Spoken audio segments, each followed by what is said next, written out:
My dear students, আমরা জানি parts of speech হচ্ছে 8 রকমের। তার মধ্যে একটা ইম্পর্টেন্ট পার্টস অফ স্পিচ হচ্ছে কনজাংশন। সেই কনজাংশন দিয়ে আসলে কি করা হয়, দুটো সেন্টেন্সকে কানেক্ট করা হয়, জয়নিং করা হয়। তো আজকে সেই কনজাংশনের অনেকগুলো প্রকারভেদ আছে, তার মধ্যে তিনটেকে নিয়ে আজকে আমরা জয়নিং নিয়ে আলোচনা করব। একটা হচ্ছে অ্যান্ড, একটা হচ্ছে বোথ অ্যান্ড, আর একটা হচ্ছে not only but also. And এর ক্ষেত্রে দেখো খুবই ইজি ব্যাপার। প্রথমে দেখো একটা উদাহরণ দিয়েছি, রহিম ওয়েন্ট টু মার্কেট, এটা past indefinite. Rahim went to market, he saw Victoria Memorial. দুটো বাক্যের মধ্যে কমন কোনটা? এই যে রহিম দেখছো, আর এই হিটা আসলেই তো রহিম, তাহলে দুটোর সাবজেক্ট কিন্তু সেম। তখন এদের জয়নিংটা কি করব, আমি লিখবো রহিম, পুরো প্রথম বাক্য পুরোটা লিখে নেব, রহিম ওয়েন্ট টু কলকাতা, তারপরে অ্যান্ড দেব, দিয়ে আমি এই হিটা আর লিখবো না। অঙ্কে যেমন কমন নেওয়া হয় না, ব্র্যাকেট দিয়ে যেমন কমন নেওয়া হয়, এই অ্যান্ড ইউজ করা হচ্ছে মানে এই যে কাজটা ভিক্টোরিয়া মেমোরিয়াল দেখেছিল, কে দেখেছিল? রহিমই তো দেখেছিল, সুতরাং আমি দুবার রহিম লিখবো না।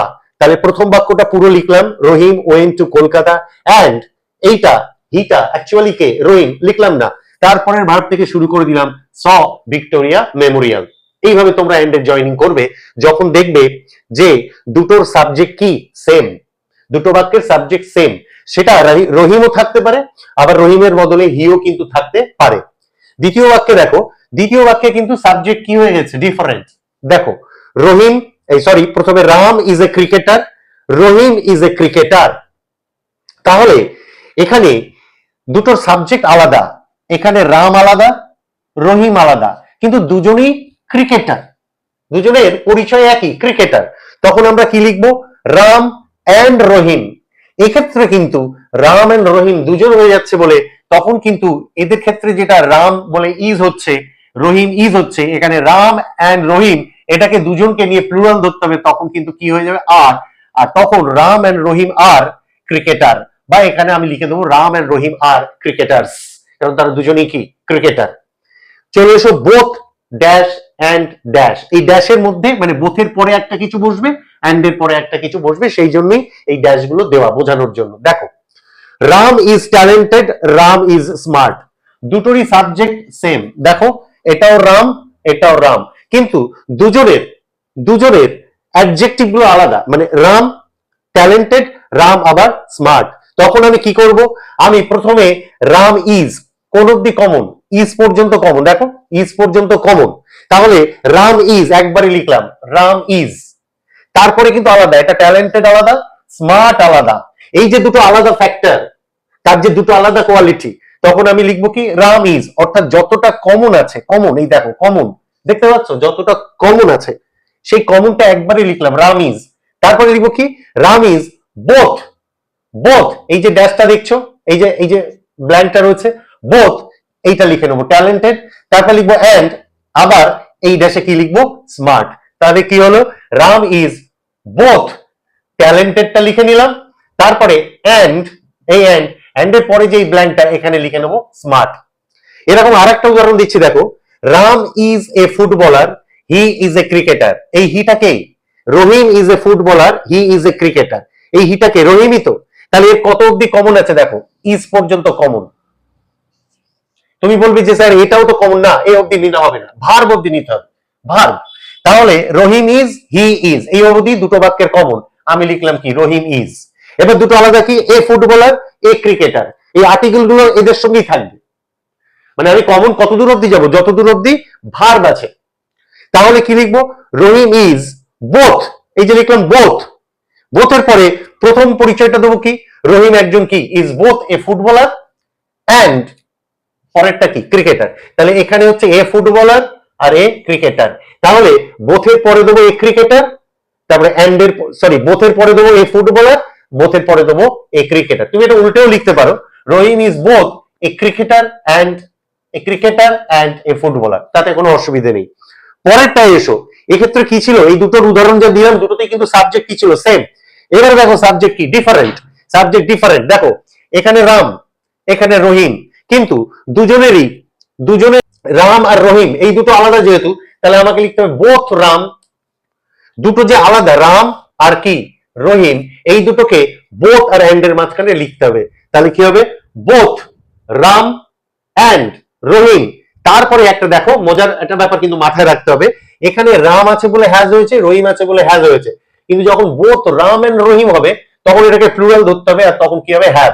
তাহলে both Ram and Rahim have mobile phones, তখন মোবাইল ফোনের জায়গায় কি হবে মোবাইল ফোনস, কারণ দুজনের দুটো মোবাইল ফোন হয়ে যাচ্ছে। আবার একটা উদাহরণ দিচ্ছি দেখো, রাম আর Rahim is going to Kolkata, is going to Kolkata. তাহলে রাম রহিম দুটো আলাদা, তাহলে কি হবে বোথ, এখানে রাম সাবজেক্ট আলাদা, রহিম আলাদা, বাকিটা কিন্তু সেম, বাকিটা কিন্তু সেম, দেখো বাকিটা সেম।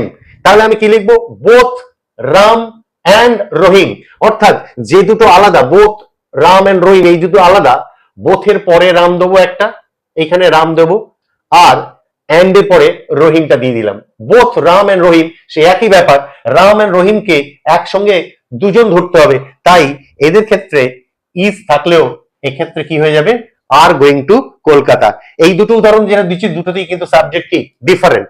এবার চলে এসো not only dash but also dash, এইটার ক্ষেত্রে একটা ব্যাপার দেখো, এই ক্ষেত্রে বলা হচ্ছে সাবজেক্ট যাদের কি সেম, সাবজেক্ট যাদের সেম, যেমন রহিম, এখানেও রহিম, কিন্তু এখানে দুজনের এটা আলাদা, দেখো রহিম ইজ নট অনলি, এই যে নট অনলিটা লিখলাম, রহিম ইজ নট অনলি পরে ড্যাশে কি দেবো ট্যালেন্টেড, এই যে দিলাম ট্যালেন্টেড, তারপরে বাট অলসোর পরে বাকিটা দেবো কে রহিমের আরো একটা কোয়ালিটি কি স্মার্ট।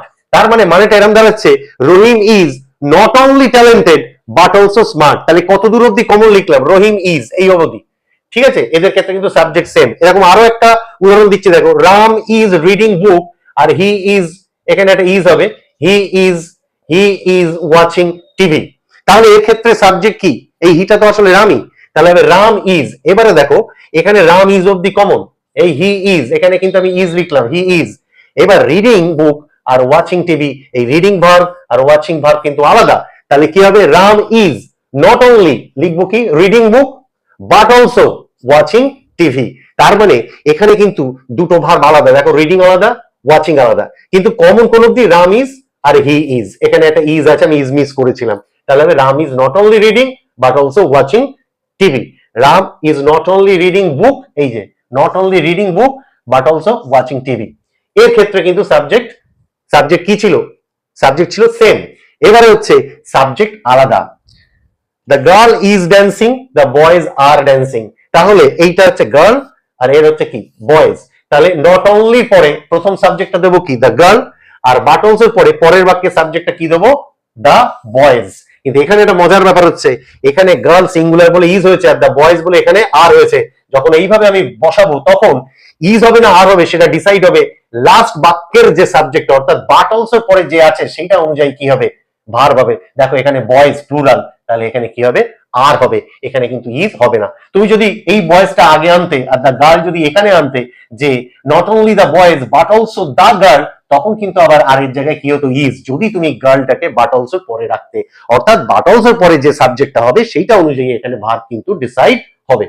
তো এইখানেই আজকের এইটা শেষ হলো, পরবর্তী আবার একটি ক্লাসে কনজাংশনের বাকি আরো যে অংশগুলো আছে যে লিঙ্কার গুলো সেগুলো নিয়ে আলোচনা হবে। ভালো থেকো সবাই, টাটা।